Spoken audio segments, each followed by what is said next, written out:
Shake It to the Max has absolutely taken the music industry by storm, not just in the Caribbean but across the entire world, even becoming the center of a trend by the biggest YouTuber in the world, MrBeast, which would take an already massive song to a whole new level. But how did the song even get to this point, especially being by an artist who was previously unknown? Well, that's the first misconception. You see, Shake It to the Max is far from Moliy's first big song. The African artist from Ghana actually first came on the scene back in 2020 with a smash hit TikTok song that I'm 100% sure most of you know, but I can guarantee you had no idea it was her. I really like your body.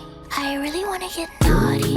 I think you're such a hottie. With a massive song like this to start her career, collaborating with fellow African artist Amare as well as Kali Uchis, the song accumulated over 500 million streams. But of course, as much as this was an amazing start, it was only a drop in the bucket, because in the future, she had no idea just how far her TikTok fame would take her. It was September 18, 2024, a full 4 years after Moliy had came onto the scene with that first song. And after a long period of slow growth and hard times, it was on this day that something magical happened. She just randomly decided to preview a snippet for her new song, Shake It to the Max, a dancehall beat made by Jamaican producer Silent Addy mixed with her Ghanaian vocals that gave the song an African flair. We're trying to bridge the gap between Jamaica and the world, you know what I'm saying? So getting Moliy, who's not from Jamaica, you know, like the first time meeting her, I actually said to her like, yo, we're going to find a big dancehall song, not knowing Shake It to the Max was going to be that. The song didn't blow up overnight, but it did get a lot of traction from her fans, and thus the wave started. Her next video to the song would be featuring a little dance she created where she would wind her waist while playfully moving her hands and hiding her face. Funnily enough, the top comment was someone laughing at her and saying, "Nah, are you alone I go do this challenge?" Little did they know how much of a fool they would look like in the coming future. Of course, the hate didn't stop her. She kept dancing and dancing and dancing, and eventually her entire country was begging for the song to be released and making dance videos of their own. Eventually, this would turn into a challenge of her going into the middle of the street to dance, stopping cars, and essentially risking her life just to shake the nash. Eventually, there were thousands upon thousands of videos under this sound of a song that wasn't even released, and all of 2.5 months after it was initially previewed, when the song finally dropped on December 3, it absolutely exploded. And Moliy saw numbers that she had probably never experienced in her life. And as much as this was an amazing moment, if she thought that this was as crazy as it was about to get, she had another thing coming. It was only about a month after the song dropped, and it was making waves all across Africa. But of course, with a Jamaican producer, there was no way the song wouldn't have reached to the Caribbean, and reach it did. So much so that not only did Jamaicans start doing the challenge, including Jamaican artists like TJ alongside his family, but a few artists also wanted to hop on the song. And before long, Skillibeng would link up with Moliy, and the first preview of their remix was born. Of course, Jamaicans absolutely ate it up, and the ladies were dying to have this song in their playlist. Only further fueled when Shenseea started showing love to the song as well, and before long, Moliy surprised us all by dropping the full-length song with both of them on the remix. If the song was going crazy before, you best believe it was about to go insane now. However, the reason for this is far from just because two big artists were on it. Oh no, that's a factor, don't get me wrong, but the real reason was because Moliy was about to go to insane lengths that we've never seen just to get attention on the song, potentially risking her life once more. You see, whether it was by her own doing or by the direction of the producer, Moliy put all of her other music on the back burner and absolutely leaned into promoting Shake It to the Max for months on end. She would post dozens of TikToks back to back to back, perform the song on stage, and craziest of all, bring back the dangerous challenge of dancing in the street in front of random cars. Except this time, she would fly to a new country every couple of days and do the challenge there. The comments would always say something like, "Try this in Trinidad and you'll regret it." And the very next video would be a reply to that comment of her in Trinidad dancing in front of cars. Of course, she eventually came to Jamaica and even went to the University of the West Indies, dancing on random tables, chairs, and of course in the middle of the road. It's like every country she went to, she would capture the audience like a Pokemon, get them hooked to the song, and then dip. So much so that on her trip to Guyana, she actually met up with Guyanese artist Gladys, who decided to make her own Shake It to the Max remix with no Moliy or Skillibeng titled "Done With Your Ex."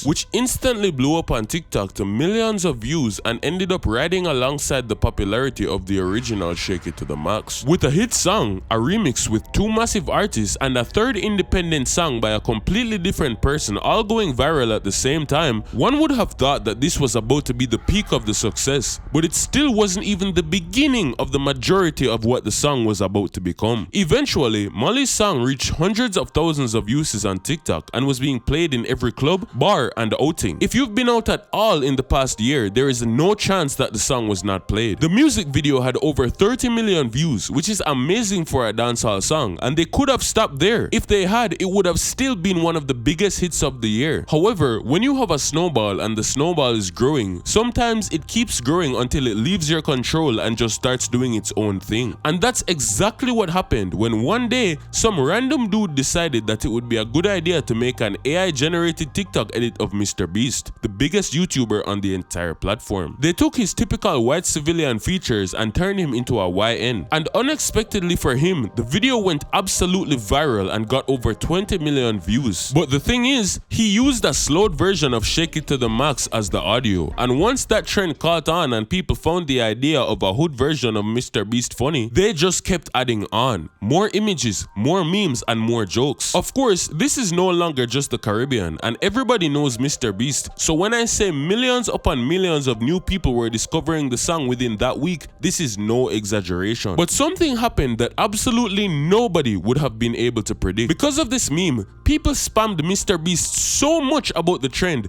flooding his TikTok and Instagram comment sections for weeks, to the point where he actually came out and on May 18 dropped a video under the sound himself. I'm not doing the hood MrBeast trend, stop asking.